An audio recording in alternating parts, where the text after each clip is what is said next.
Hello दोस्तों, नमस्कार। आप सभी का हमारे चैनल में स्वागत है। तो दोस्तों, इस वीडियो में मैं आपको बताने जा रहा हूँ कि माँ शीतला की पूजा कैसे करें ताकि उनकी कृपा हम कैसे प्राप्त कर सकें। दोस्तों, उससे पहले मैं आपको एक कथा सुनाने जा रहा हूँ जो कि बहुत ही ज़रूरी है।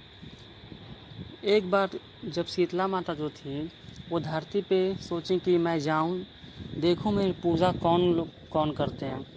तो वो बूढ़ी की अवतार में हो करके, बूढ़ी माँ के भेष में हो करके वो धरती पे आई राजस्थान के डोंगरी गांव में। और वहाँ पे गांव-गांव में भटकने लगी, इधर उधर आने लगी, जाने लगी। किसी ने उनको आदर सम्मान नहीं दिया, न किसी ने खाना पूछा। सब अपने अपने काम में व्यस्त थे। तभी उसको एक क्या हुआ कि कुछ देर बाद किसी ने ऊपर से चावल का उबला पानी नीचे फेंक दिया, जो कि माता के ऊपर जा गिरा और माता का पूरा शरीर जो है फोफले से पड़ गया और जलन होने लगा। माता चिल्लाने लगी और इधर उधर गांव में भागने लगी, क्योंकि उनके शरीर पे फफोले जो पड़ गए थे चावल के पानी से। मदद के लिए किसी ने हाथ नहीं आगे बढ़ाया। तभी एक कुम्हारन घर के बाहर बैठी थी, वो देखी माँ को भागते हुए। उसने माँ से पूछा, माँ आपको क्या हो गया? तो माँ ने बताया कि मेरे ऊपर जो है फफोले पड़ गए हैं, मुझे बहुत जलन हो रही है, कृपया कर मेरी सहायता करो। कोई सहायता नहीं कर रहा है। तो उस कुम्हारन ने जल्दी से ठंडा पानी लाया और माता के ऊपर डाल दिया, जिससे कि माता का जलन शांत हो गया और उन्हें बहुत अच्छा लगा। उन्होंने माता को रबड़ी खाने को दिया और दही खाने को दिया।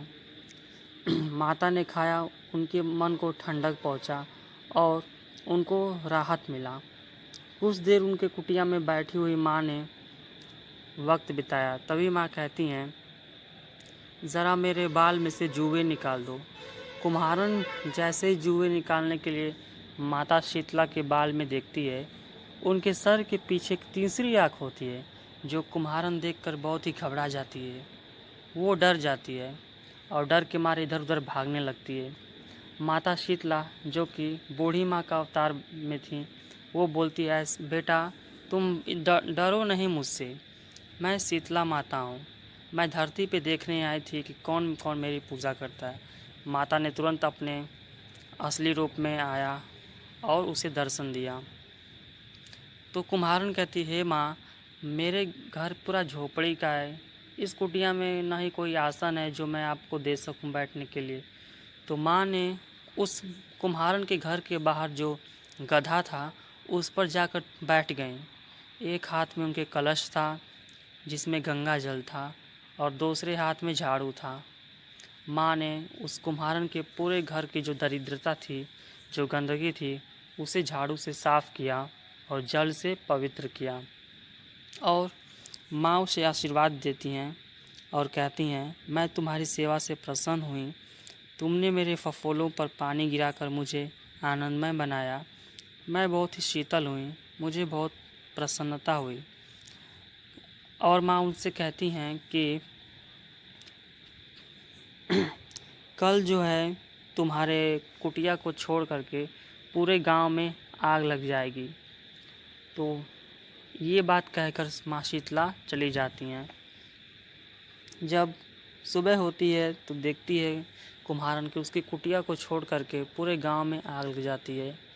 तो राजा के पास ये बात जब पहुंचती है तो राजा बोलता है कि ऐसा कैसे हो सकता है कि तुम्हारा घर जो है जला नहीं और सारे लोगों का घर जो है जल गया। तो उस कुम्हारन ने सभी घटना जो हुआ था वो सब बताती है कि कैसे शीतला माता उस बुढ़िया के रूप में आई थी और इसने सेवा किया। तो राजा आदेश देता है कि गांव के सभी लोग जो हैं,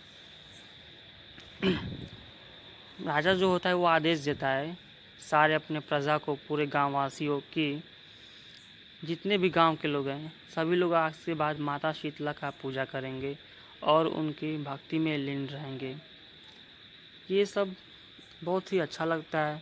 गांव वालों ने ये सारी बातें मानते हैं लोग।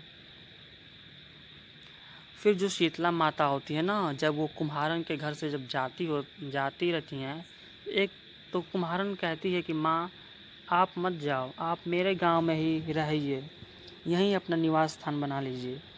तो माता कहती हैं ठीक है मैं यहीं रहूँगी, और इतना कह के वो चली जाती हैं। तो दोस्तों ये जो आपको मैंने बात बताई, जो कथा बताई, ये सत्य है। जो ये फाल्गुन मास की जो अष्टमी होती है, इसी के दिन हम पूजा करते हैं शीतला माता की, खास करके फाल्गुन मास की अष्टमी पर। इस दिन जो है भक्तों माता को बासी खाने का भोग लगाते हैं, ठंडा जल चढ़ाते हैं और ठंडा भोजन चढ़ाते हैं, जैसे रबड़ी हो गया, दही हो गया, पोहे हो गए। ये सारी चीज़ आप श्रद्धानुसार जो है माता को भोग लगा सकते हैं, लेकिन ये जो है बासी होनी चाहिए दोस्तों। तो इसी दिन से हम शीतलाष्टमी का त्यौहार जो है, पूजा जो है, इसको हम मनाते आ रहे हैं, ताकि माता शीतला जो हैं उनकी कृपा हम पे बनी रहे। एक और चीज़ कि जो माता शीतला है ना, वो दुखों को हर लेती हैं। समाज में जितने भी लोग रहते हैं, गृहस्थ लोग जो हैं, उनके सारे मनोकामनाओं को पूरा करती हैं और हमें ये दरिद्रता से, दुख से, कष्टों से हरती हैं और हैजा, चेचक जैसे रोगों से भी ये स्वस्थ होने में हमारी मदद करती हैं।